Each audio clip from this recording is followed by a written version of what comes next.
Hey, good morning, everybody. How we doing? Good to see you. Did everybody get their coffee yet and donuts and sliders? A couple of you got in there. Somebody's going to get up like, I really need to use the restroom. That's all you're going to do. You're just going to go get food, right? I know how this is going to happen, this service. But like Emily said, make sure you stop by and just hang out. All that stuff is free. And it was a great time after the first service, and I know it's going to be great after today. I want to take you back to my sophomore year at Wake Forest University. The school year started that fall, and I had tryouts for the Wake Forest baseball team. I went and tried out, and I made the team. Now, people hear that, and they're like, you must have been an amazing baseball player. And yes, I was an amazing baseball player. Why else do you think I made the team? The truth is, I was not, okay? Very, very average baseball player.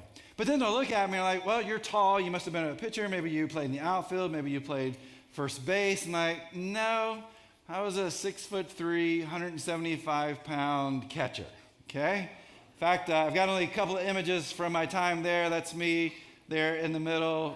Pretty much look like the same body type I got today, I think, right?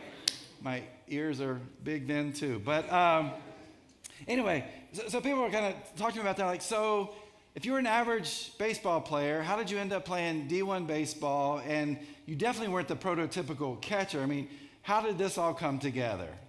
The answer is luck and desperation.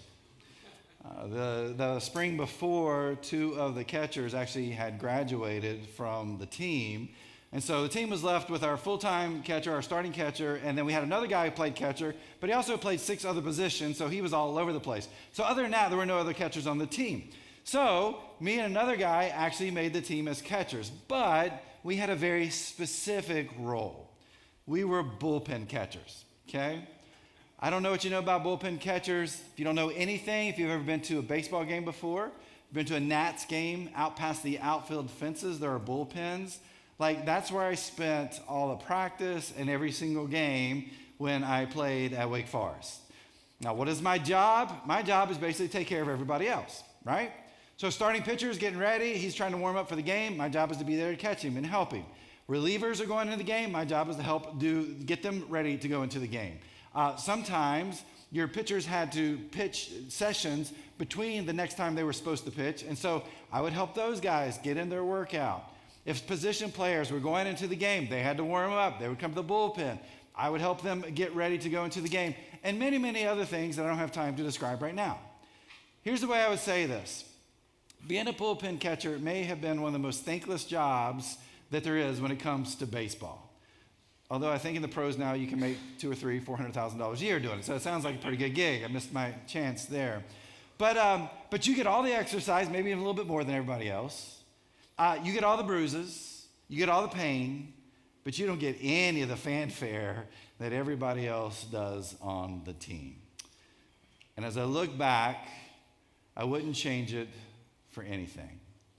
Because as I look back, I learned a couple of things by being on that team. I understood that I had an important role to play on that team.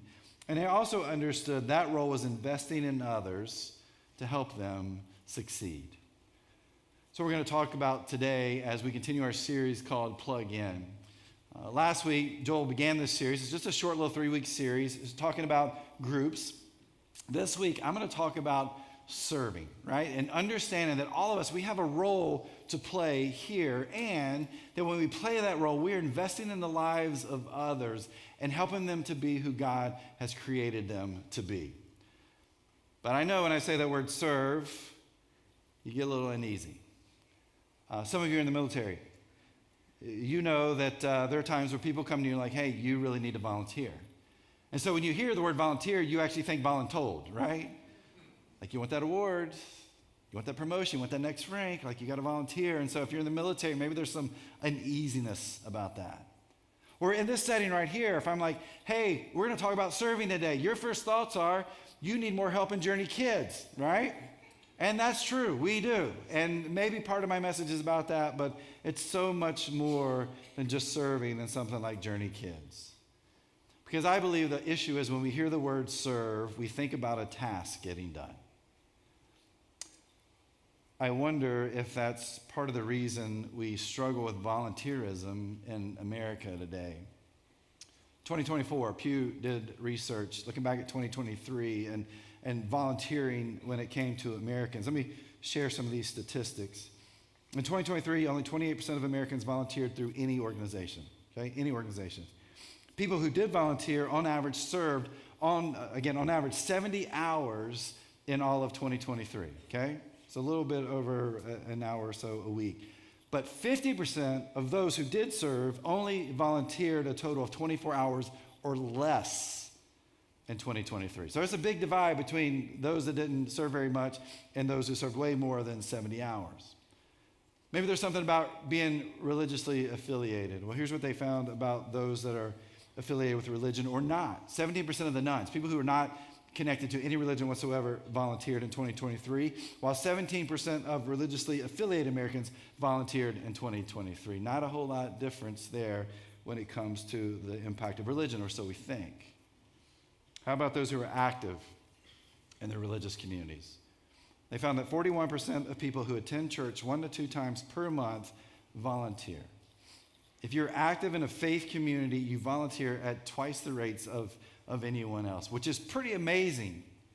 And so we did a little research at the Research Council here at the Journey Church, and we found that, we really don't have a council called that, but we found that 49% of our average adult weekly attendance serves in some capacity. In real numbers, 220 adults serve here at the Journey in some role, which is amazing. I talked to some of my pastor buddies, and they're down in the 20s to upper 20% and the amount of people who are volunteer in their churches. And so we are, I think, in many ways way ahead of the curve, but we also believe that there are many here who haven't found that important role that they have in this church. And so I want to kind of start there. Let's talk about the importance of this role. And I want to do that by going back to the Old Testament. In the Old Testament, there's this book called Numbers. You probably have never read through it. It's actually pretty boring. It's about numbers. But if you kind of read through it quickly, or you stop reading when you get there, when you decide to read the Bible, sometimes you can miss out on some really good content. And we find this incredible story of this one family and how God used them in incredible ways to serve. And in doing so, they knew what they were doing was more than a task. We're going to be in Numbers chapter 4, starting with verse 1. It says, "Then the Lord said to Moses and Aaron, 'Record the names of the members of the clans and families of the Kohathite division of the tribe of Levi. List all the men between the ages of 30 and 50 who are eligible to serve in the tabernacle.'" The Israelites left slavery from Egypt. Now they're heading toward the promised land. And at this point, they don't have a temple, right? They don't have this structure where they could go to and worship God. They actually had this portable tabernacle. This portable tabernacle was really just a really big tent, okay? And in this tent, it was partitioned off. There were these separate rooms that were in it. And inside this tent, they had these religious items, these sacred items for the Israelite nation. One of them you're very familiar with, the Ark of the Covenant, all right? So that was there in this particular tabernacle. But this tabernacle was so important because it was also the place where God dwelt. And so if you're a nomadic group of people and you're moving from one place to the next, that means that you've got to set up and tear down and set up and tear down, set up and tear down this tabernacle every time you go from destination to destination. Maybe some of you here, you've helped plan a church before, and they met in a theater, maybe they met in a school. Like, you know this, right? Every Sunday, you set up, you tear down. Same kind of thing here. But to do this and to do this well, it meant that people had roles. That families had specific roles and duties they had to make sure that they did to make this happen so that you could move from place to place. And one of these families are the Kohathite family. Verse 4. The duties of the Kohathites at the tabernacle will relate to the most sacred objects. When the camp moves, Aaron and his sons must enter the tabernacle first to take down the inner curtain and cover the Ark of the Covenant with it. Then they must cover the inner curtain with fine goatskin leather and spread over that a single piece of blue cloth. Finally, they must put the carrying poles of the ark in place. Aaron is Moses' brother. If you know the story, Aaron, together with Moses, through God's leading them, were able to lead the Israelites out of slavery in Egypt. And Aaron's family is given this really important role. Their role is to be the priest over the nation of Israel. But part of that role was that they were to pack up all of these sacred items so that the tabernacle could move from place to place, right? So that God can move from place to place. Basically, these guys are professional packers. They know what they're doing, and they know their job.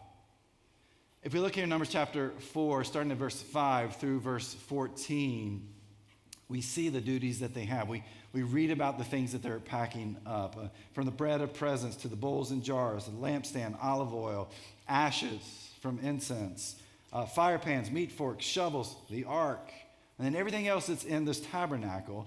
They packed all of this up. Okay? Let's move on down to verse 15. The camp will be ready to move when Aaron and his sons have finished covering the sanctuary and all the sacred articles. So once Aaron and their crew take care of packaging all this stuff up, so it's exactly like it's supposed to be, just like God had told them to do it, then it was time for Israel to move from that destination to go to the next place that God intended for them to go. How do you move these items? Look at the middle part of verse 15. The Kohathites will come and carry these things to the next destination. They've done some archaeological finds here over the past couple of years, and they found the Kohathite, their family emblem. And on this emblem, there's the tribe motto, and it said, "You pack, we move." That's not true at all, by the way, if you're like, is that true? But you can tell people that, they'll never know the difference. Their job is to be the moving truck, right? You've got this group of people who are packaging everything up, and their job is then to move it from that destination to the next. This sounds like an amazing gig, doesn't it? Like, this sounds incredible. You get to move the sacred objects of your religion for your nation from place to place. Look at the rest of verse 15. But they must not touch the sacred objects or they will die. So these are the things from the tabernacle that the Kohathites must carry. They could carry these items. Aaron and his sons were to package these items up in these different ways so you couldn't see these items, right? But the Kohathites were then entrusted to move them, but they couldn't touch the items that were inside of this packaging that Aaron and his sons had done. And if they touched it, they would die, even by accident. Move on down to verse 17 because we're not done with them.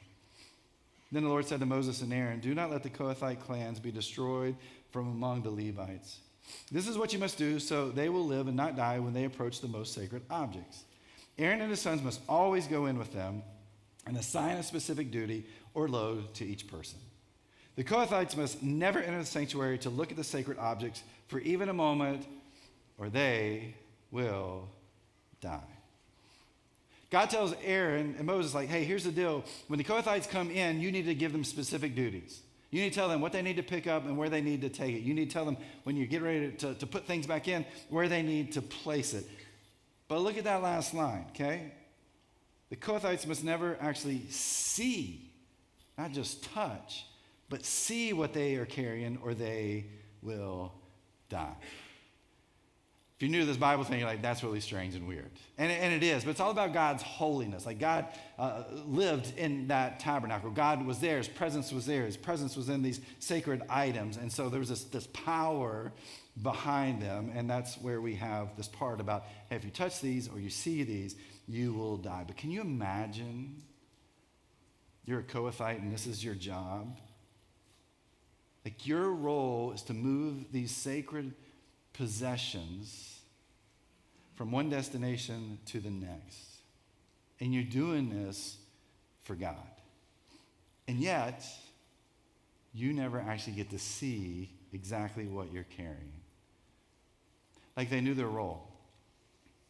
They knew their job. They knew what they were supposed to do, and they did it every single time. But in that, they also understood there were risks involved. If we touch this, we will die, right? We can carry it as long as it's covered, but if we touch a portion of it, we can die. If we see these items in the tabernacle, once we put them in there, we will die. Our job is to move these sacred items from place to place. But why would this family roll up their sleeves, right? We talk about rolling up our sleeves here and jumping in and serving. Why would they roll up their sleeves and do exactly what they do here? I believe they understood that what they were doing was more than just some task that had to be done. Like they knew they were investing in the lives of the nation of Israel. They knew there was more to this than just some job, some task, that they were serving their community. They were serving their people through this act of moving the sacred items from place to place. They were willing to take those risks that were involved with it. Now, if you think about the Kohathites, it sounds pretty amazing, right?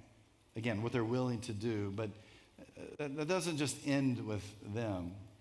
I think we can actually see the same thing take place in the book of Acts, or something very similar, where we read about this early church that is growing exponentially. Now, part of the reason it's growing is because God's Spirit's moving among the people. But another reason that is growing exponentially is because of people investing in the lives of others. It's growing because they are serving others. Joel talked about this passage last week. I'm going to read a part of it, or read it again.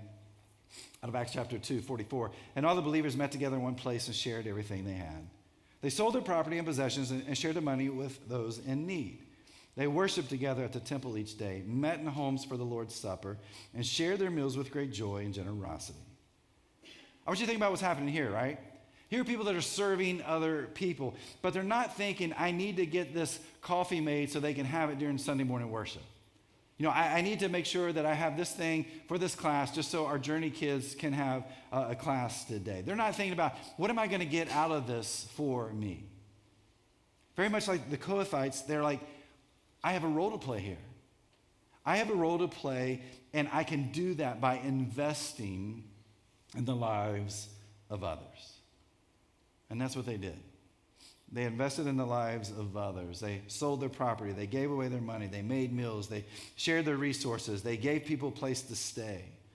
And so through their time, their resources, their skills, they invested in the lives of others by serving them. But the neat part here is we actually get to see the outcome, don't we? Verse 47. All the while praising God and enjoying the goodwill of all the people. So all these things they were doing, this is what's coming back towards them. And each day the Lord added to their fellowship those who were being saved. What happens? Church grows. Now I want you to notice something here. It wasn't just more people started showing up on Sunday mornings. It grew because they were growing spiritually. Because of the way they were investing in others and serving other people, more and more people were following Jesus. They understood their role, and they were living it out over and over and over again. Again, very much, I think, like we saw with the Kohathites. Now, Joel said this last week. If we did that today, people would think we are communists. Or if we tried to do that today, most of us would say, I'm out, because this isn't something that we want to live out. But why is that? I believe it's because to invest in the lives of others so often means that we have to take risks. Question for you, are you a risk taker? Before you answer that, I want you to think about what you eat for breakfast every single morning, okay?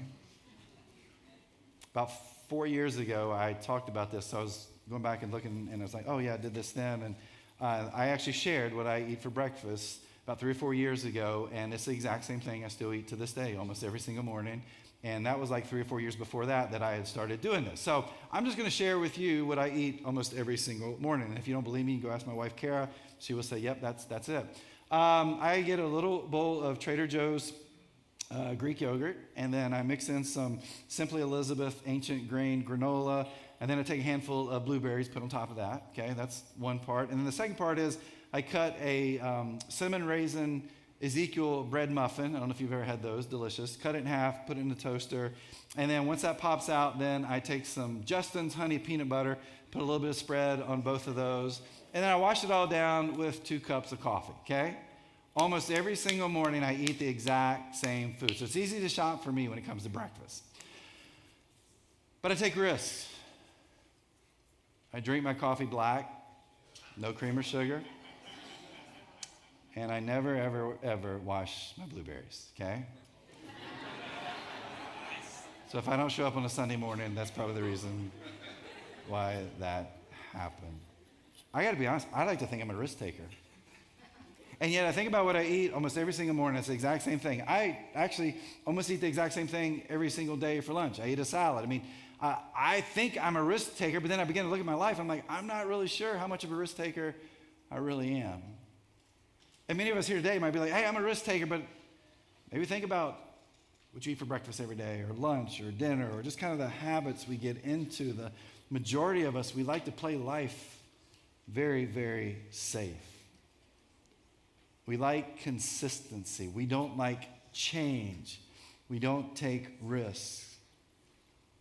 But when it comes to serving other people, for us to invest in their lives by serving them, it means that we have to take risks. What are some of those risks? Let me share a couple with you right now. One risk is investing in others means I risk having to move out of my comfort zone. Football season's kind of here. I mean, it's like week 0 this week for college football, which doesn't make any sense. And then, technically it starts this coming weekend, and then a couple of weekends from now, the NFL begins. And I love football season. It's great because probably like me, you're like, yep, it's going to be another great year. And then 3 weeks in, it's like, oh, it's terrible.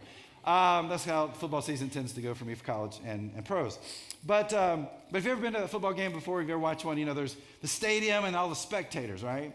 And the spectators are sitting in the stands and yelling and screaming. And what are they screaming at, or who are they screaming at? So often it's the players. The players, right? Oh, if that was me, I would have caught that pass. If that was me, I wouldn't have thrown that ball there. If that was me, I would have hit that hole in the line. But that's not you. Who's the one taking the risk? The players out on the field. They're the ones that are there in the middle of everything, trying to figure out what the next step is, what the best step is, where to throw the ball, where to run the ball, where to block. And yet we'll sit in the stands in our comfort zone where it's nice and safe, and we'll look down and yell at them for saying, hey, you didn't do what you should have done. If that was me, I would have done something different. Well, that's not us on the field.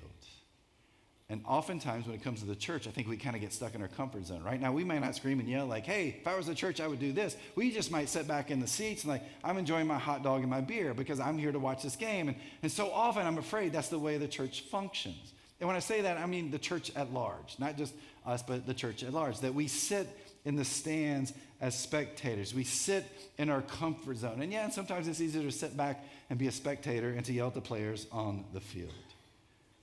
I shared a little bit earlier that 49% of the people that, or the average attendance of adults on a Sunday morning serve in some capacity here. That partially means Sunday mornings through kids and teenagers and guests and worship. It also includes groups. It also includes outreach events we do. But that 49% still means we have a lot of spectators here. Now, if you're brand new, you got 5 weeks to be a spectator, right? You can hang out 5 weeks. I'm just kidding. You can take a little bit more time than that. But no, if you're new here, we hope you won't be a spectator for long. But if you've been here a while, especially if you're a follower of Jesus, we're called to get out of our comfort zones. Right? That's what the church is all about. The church does not exist to make us comfortable. The church exists to take risks so more and more people can know and follow Jesus. And so one of the big risks we take is getting out of that comfort zone that we have and learning to take that risk so that we can serve others. So maybe for some, it's getting out of that comfort zone that we have. Here's risk number 2. Investing in the lives of others is risky because it messes up my calendar. If you were to sit right now and talk to the person sitting right beside you, like, hey, are you busy in your life? And they were like, no, I'm not busy at all. You think they're a weirdo, right? Because most people I know between the ages of 17 and 77, like everybody is busy. Everybody's got something going on. And what does God like to do in our busyness? Oh, God likes to jump into it, doesn't he? God loves to interrupt our busyness that we have through our calendars and our schedules and the life that we live. And God loves to mess that up. And how does that make you and I feel? We don't like it, do we? In fact, oftentimes I think we hate it. And maybe we kind of have this conversation with God. God, I can't do this right now. Too busy. Right? I don't have time to help that person. I don't have time to be in the group. I don't have time to serve those teenagers. I don't have time to listen to their story. I don't have time to hear about their issues. Hey, God, how about this? I was looking at my calendar, and Monday, January 14th, 2030 is wide open. How about we pencil that in? Something may change. I might have to change that with you, but right now, I look good for that day. How about we do this then?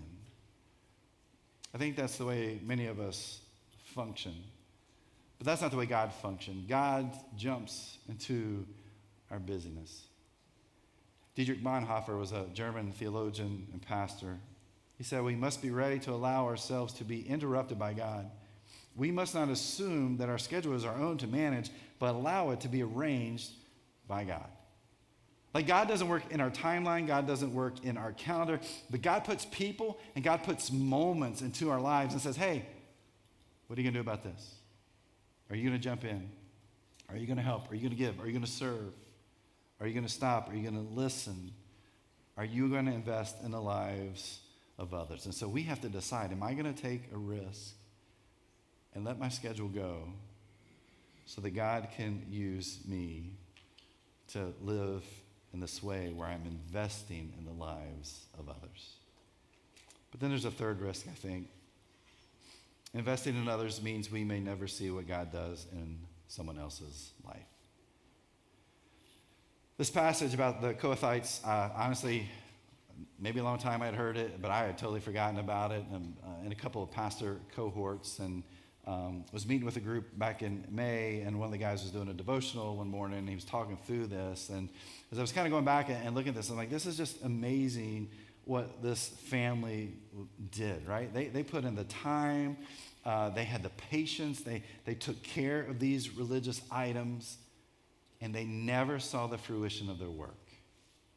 Think about that. They never saw what they were carrying.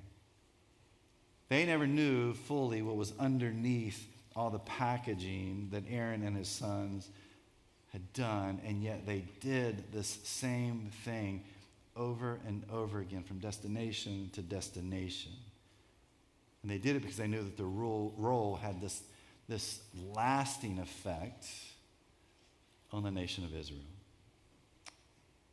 When you help lead a Journey Kids class, you may never see how God uses you in that child's life. When you take time for a teenager here at the Journey, you may never see how God uses you to help transform that kid's life. Or maybe on a Sunday morning, you think, I'm just making coffee so people will stay awake while Chad's speaking, and there may be some truth to that. But you may not know about the conversation that took place there this week, and somebody's life has changed forever because of that. Like investing in the lives of other people through serving other people. We may never see, like the Kohathites, we may never see the fruition of that work. But we don't do it because we're looking for that. We do this because we believe that God will use us in incredible ways. Again, so more and more people can take their next steps towards Jesus. It's a risk we take.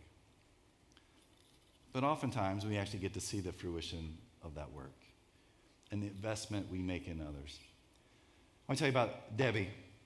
Back in 2005, our family moved from New Jersey down to Haymarket, Virginia, not too far from here. We moved down here. I was hired to be a campus pastor for a multi-site church, New Life Christian Church, which is actually a daughter church of this church up in Chantilly. They were opening a third site there, and so we moved in 2005 to do that. And in March 2006, we actually launched that third campus at Battlefield High School. Now, I don't know if how much you know about church planning, but a lot of times, especially back in those days, you send out just tens of thousands of postcards inviting people to come. So there in that community, we sent out 75,000 postcards inviting people to come to check us out on our opening Sunday. Well, opening Sunday came, and Debbie was one of those people who walked in those doors for the very first time. She walks in. She is there by herself that day. She's married, had one young daughter, and was 8 months pregnant with their second kid. And I don't know if you've ever been to Battlefield before in the auditorium, but it's very large.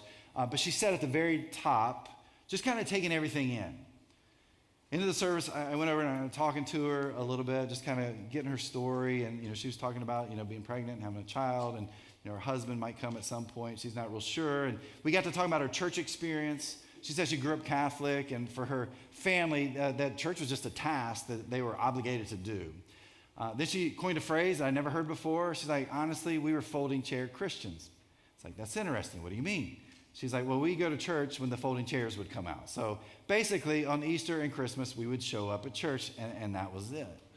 And so we talked about our church experience. We talked about a few other things. And finally, I looked at her and I said, hey, we have this team. It's called a meal train, and we have one here at the Journey. We have a meal train, and what we'd really love to do is once your daughter is born, let us know, and we want to bring you meals for a couple of weeks to help you out. She has her second child, and she contacts us. We begin this meal train.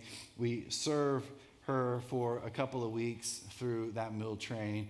And like I've been talking about, you just don't know what kind of return you're going to get when you invest in the life of someone else, right? Her second child's born. She comes back. She doesn't sit in the back row anymore. She doesn't just show up on Easter and Christmas. You know what she starts doing? She starts investing in the lives of others. Like that meal train was such a powerful thing for her. She's like, I want to be a part of that. I want to be able to take meals to other people and help them out. So she joined our meal train team. And then she started serving in our kids program, which led to her leading one of our kids teams. Then she helped facilitate this project that we were working on, a food program within our community. Our church was run, and she helped facilitate that.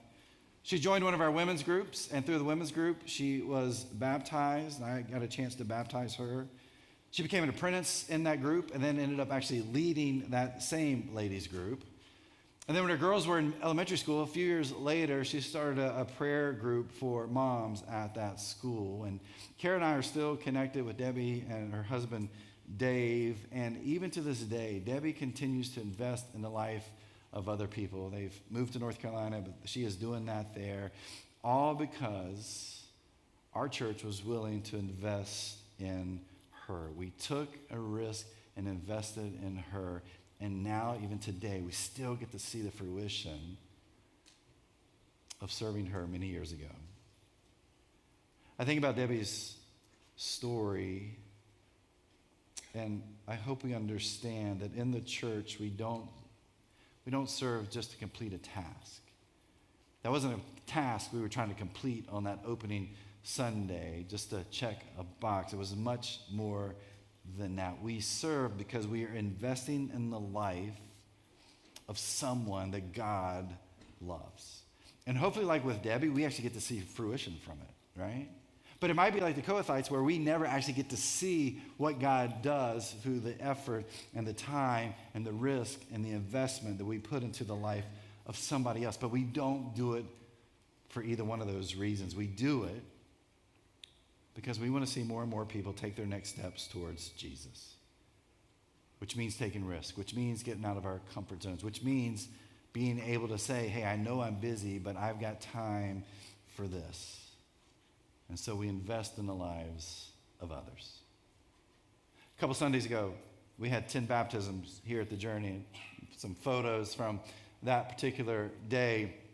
And as you look at those photos at some point in time here, you will see them. Or maybe not. But anyway, it's kind of a neat experience to be here on that day and just to watch people take that step of faith. Today in our first service, we actually had someone else who was baptized. And over the next few weeks, we've got 2 or 3 people that are taking that step. And I believe we have like 11 people we're having conversations with right now about the step of baptism. You don't get to that place because you just kind of sit back and let it happen. You get to that place because you invest in the lives of others. Like these people that were baptized, someone or a group of people invested in their life, and they took this huge step in their spiritual journey through baptism. Maybe that's what your investment will do. Or maybe it will help someone go through a hard time. Maybe it will help someone who's have some medical issues. I could list so many different things here, but the important part is we are investing in the lives of others. And so as this fall begins, I want to ask you a question, answer in your own head. Whose life will you invest in here? Will you invest in the life of a teenager, a child, an adult? Well, this fall, you take a risk to serve others here. That's really what Next Step Sunday is all about. It's about us taking risk and investing in the lives of others. And so as you leave today, there's some great food trucks and bounce houses and all that fun stuff, but I hope that you'll take the time to stop and jump in. And maybe for some of you, it's like, I'm not doing anything. Yep, I need to do this. I need to get into a group. I need to serve in some capacity. Maybe some of you are like, yeah, I kind of serve, but maybe it's time for you like, hey, I really need to jump in and do even more, to invest in the lives of others. Some of you, man, you're giving it all. You're the Kohathites. You're giving your time and effort, everything that you have, and thank you so much for the way that you invest in the lives of others and serve. But we do this not to fill a task, not because we want to say, hey, we got more people serving than other churches. We do this because this is who we are called to be. And we know this because of Jesus. In Mark chapter 10, verse 45, Jesus says, "For even the Son of Man came not to be served, but to serve others and to give his life as a ransom for many." This statement actually comes about because Jesus' disciples, they're fighting each other, right? They're fighting each other saying, hey, I'm going to get this really great position when Jesus establishes this earthly kingdom, and I'm going to be in this position of political power. And so they're going back and forth. Jesus is like, whoa, guys, you got it all wrong. It's not why I'm here. I'm not here to be served like a king would be served. I'm here to serve others. And I'm going to show you the ultimate act of investing in the lives of others. I'm going to show you the ultimate risk by giving my life for all humanity.